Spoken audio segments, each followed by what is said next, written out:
नमस्कार प्यारे विद्यार्थियों, स्वागत है आपका आपके अपने YouTube channel Ashok sir study centre पर। तो मिलते हैं काफ़ी दिनों के बाद एक नई क्लास को लेके। पर्सनली हम आज 9 से स्टार्ट करेंगे। पिछले साल यानी गत वर्ष हमने पर्सनली 8 तक आपको मैंने पढ़ा रखा है। किसी कारणवश क्लासें पूर्ण रूप से नहीं दे पाया था, फिर भी इस साल प्रयास रहेगा कि जो बची क्लासें हैं यानी हमारी 8 तक तो करवा रखी है और टोटल हमारी 14 पर्सनली है, तो बची हुई क्लासें मैं देने का प्रयास करूंगा। सिलेबस में किसी प्रकार का कोई परिवर्तन नहीं हुआ है, तो मैं पर्सनली 1 से नए लेके 8 तक करवा रखी है, तो उससे आगे की क्लास को आपको करवाऊं। पीछे की क्लास आप YouTube पे मेरी देख रखी है, प्ले लिस्ट के अंदर आप जाके वहाँ से सारी क्लासें क्रम से सीक्वेंस से आप देख सकते हैं। तो पर्सनली 9 क्या है, कक्षा 10 की गणित वर्तमान के अंदर जो बुक चल रही है NCERT वाली, अध्याय 9 त्रिकोणमिति के कुछ अनुप्रयोग। यानी इस प्रश्नावली में विशेष रूप से देखा जाए त्रिकोणमिति में अनुप्रयोग यानी हम लाल बट्टे कक्का का विशेष रूप से प्रयोग करेंगे। और ये प्रश्नावली जो हमारी है ये ऊंचाई और दूरी से संबंधित है। किसी में पूछेगा इस मीनार की हाइट क्या है, किसी में पूछ लेगा इस मीनार से व्यक्ति इतना दूर खड़ा है तो उनके बीच की दूरी क्या है, या हमें तिरछी दूरी वो पूछ सकता है, जैसे कोई पतंग की डोर वगैरह हो, डोर की लंबाई, ऐसे प्रश्न आने वाले हैं। तो इन प्रश्नों में विशेष रूप से कौन सी बात महत्वपूर्ण है, इसके अंदर महत्वपूर्ण ये है कि हमें डायग्राम बनाना चाहिए। अगर हमने प्रश्न सही पढ़ के उसका चित्र सही बना लिया तो आधा काम हमारा चित्र से हो जाता है, और चित्र सही बन जाता है तो बहुत अधिक चांस रहते हैं कि हमारा प्रश्न लगभग सही हो। तो थोड़ा सा सामान्य परिचय यानी थोड़ा सा बेसिक हम जानने का इसके अंदर प्रयास करते हैं। तो आइए इधर देखते हैं क्लास के अंदर। ऊंचाई और दूरी से संबंधित हमारी ये प्रश्नावली है।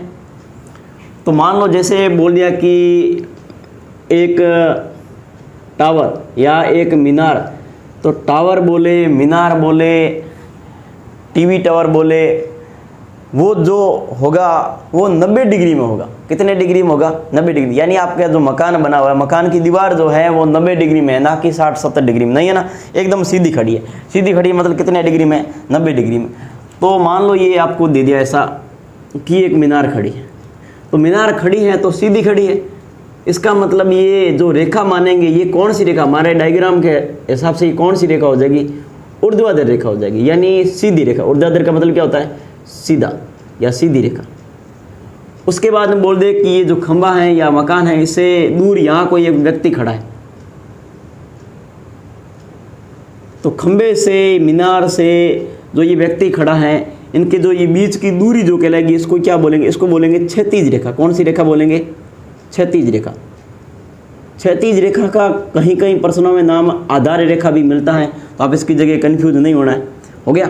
उसके बाद यहाँ खड़ा लड़का मीनार के ऊपरी सिरे को, ऊपरी भाग को देख रहा है, ये यहाँ ऐसे। तो ये वाली जो रेखा होगी वो कौन सी रेखा होगी? दृष्टि रेखा होगी। देखो बेसिक जब हम पढ़ लेते हैं तो बहुत सरल काम हो जाता है कि प्रश्नावली के अंदर हमें पढ़ना क्या है, कैसे पढ़ना है, सवाल कैसे आते हैं। तो बेसिक बहुत महत्वपूर्ण रहता है, और हर विद्यार्थी को कोई भी प्रश्नावली पढ़े उससे पहले उसका सामान्य परिचय जानने की आवश्यकता होती है और जानना भी चाहिए। ये हो गई दृष्टि रेखा। अब देखो उसके बाद में ये जो है यानी जहाँ पर मीनार खड़ी है या खंबा गाड़ा गया है, वो बिंदु जो होगा वो बिंदु क्या कहलाएगा? तो उस बिंदु का नाम क्या है? आधार बिंदु। कौन सा बिंदु? आधार बिंदु। आधार बिंदु। प्रश्नों में बहुत जगह आधार बिंदु की जगह नाम लिखा मिलता है पाद बिंदु। कौन सा बिंदु? पाद बिंदु। मीनार का जो ऊपरी भाग होगा ये वाला, इसको हम क्या बोल सकते हैं? इसको हम शीर्ष बोल सकते हैं। क्या बोल सकते हैं? शीर्ष। या शीर्ष की जगह हम इसको शिखर भी बोल सकते हैं। बोल सकते हैं ना? यस, शिखर बोल सकते हैं। अब देखो व्यक्ति यहाँ खड़ा हो और ऊपर की ओर देख रहा हो, तो यहाँ पर जो कोण बनेगा, यानी यहाँ खड़ा है ऊपर की ओर देख रहा है, तो मतलब कोण बनेगा यहाँ, और वो कोण कौन सा कहलाएगा? उन्नयन कोण। कौन सा नयन कोण? उन्नयन कोण। भाई मैं यहाँ खड़ा हूँ और ऊपर की ओर देख रहा हूँ, तो मेरे नयन यानी जो आंखें जो है वो ऊपर की तरफ है, यानी उन्नयन। ऊंचे नैन, यानी मैं जब ऊपर की ओर देखूंगा तो कौन सा कोण बनेगा, ऊ नैन कोण बनेगा। ये एक साधारण सी ट्रिक मान सकते हैं आप। दूसरा, जब मैं मीनार के ऊपर खड़ा हूँ और मैं नीचे की तरफ देख रहा हूँ, ऐसे इधर, मतलब ऊपर खड़ा हूँ और मैं ऐसे नीचे की तरफ देख रहा हूँ, तो मेरे नयन जो है वो झुके हुए हैं। अवनमन का अर्थ होता है झुकना, यानी यहाँ पर जो कोण बनेगा वो कौन सा कोण बनेगा, ये वाला कोण कौन सा कोण होगा, अवनमन कोण। अवनमन का अर्थ होता है झुकना, तो अवनमन कोण हो गया। सीधी सी बात क्लियर हो गई होगी कि जब व्यक्ति जमीन पे धरातल पर खड़ा है, यानी कहीं भी खड़ा, वैसे मान लो ऊपर की ओर देख रहा है उन्नयन कोण, ऊपर से नीचे की ओर देख रहा है अवनमन कोण। दोनों बातें क्लियर हो गई। एक बात और याद रखोगे कि उन्नयन कोण जो होते हैं, उन्नयन कोण, ये उन्नयन कोण और अवनमन कोण ये हमेशा बराबर होते हैं। क्या होते हैं, बराबर। तो हमें प्रश्न में जब भी ऐसा दे दे कि अवनमन कोण, तो हम अवनमन को उन्नयन बना लेंगे ताकि हमारा डायग्राम बनाने में क्या रहेगी, आसानी रहेगी। एक बात साथ में यहाँ पर यही नोट करें कि ये जो मीनार है वो कितने डिग्री एंगल में खड़ी है, 90 डिग्री। यहाँ तक समझ में आया। अब इसके अंदर सर और कौन सी बातें ध्यान रखनी, सर दृष्टि रेखा क्या होगी। तो दृष्टि रेखा ये होगी, देखो जैसे मैं आपके सामने खड़ा हूँ, आप मेरे सामने खड़े हैं, मैं आपको देख रहा हूँ, मतलब मेरी आंख और आपके बीच में जो एक रेखा बनती है, काल्पनिक रेखा बनती है, उसी को क्या कहेंगे, दृष्टि रेखा कहेंगे। क्या कहेंगे, दृष्टि, यानी इसका पूरा नाम लिख लो आपसे, दृष्टि रेखा। कौन सी रेखा, दृष्टि रेखा। और क्या बच गया, तो और इसमें त्रिकोणमिति के कुछ अनुप्रयोग काम में आएंगे। यानी आपने पढ़ा होगा लाल बट्टे कक्का, लाल बट्टे कक्का, तो मैं लिख सकता हूँ यहाँ पर क्या आएगा, साइन, यहाँ क्या आएगा, कोस, यहाँ क्या आएगा, टैन, यहाँ पर क्या आएगा, कोट, और यहाँ पर क्या आएगा, सेक, और यहाँ पर क्या आएगा, कोसेक।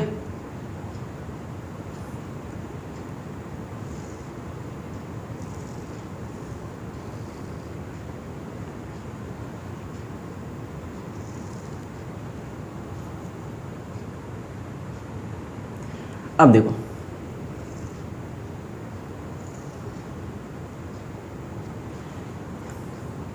अधिकांश प्रश्नों में हमारे पास जो काम में आने वाली चीज़ है वो टेन, यानी टेन और कोट काम में आएगा। कहीं कहीं साइन और एक आधे प्रश्न में कोस आ सकता है।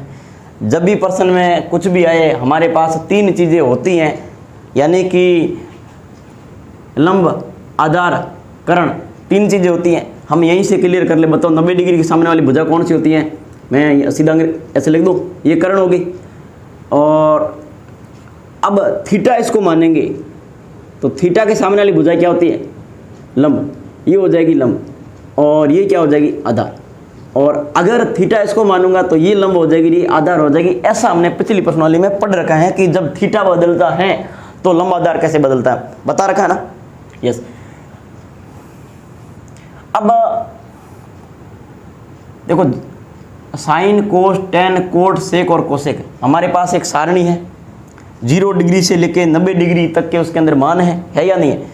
वो मान हमारे इस प्रणाली के अंदर विशेष रूप से काम में आएंगे। जैसे नाम आ गया टेन, तो टेन का मतलब क्या हो जाएगा, वहाँ पर लंब बट्टे आधार। अब हम डायग्राम में देखेंगे कि लंब कितना है, आधार कितना, और उसकी तुलना करेंगे। फिर देखेंगे टेन 30 डिग्री है, 60 डिग्री है, 90 डिग्री कितना, उसका उस बराबर मान रखेंगे। वहाँ पर सीधा हमारा क्या आ जाएगा, आंसर आ जाएगा।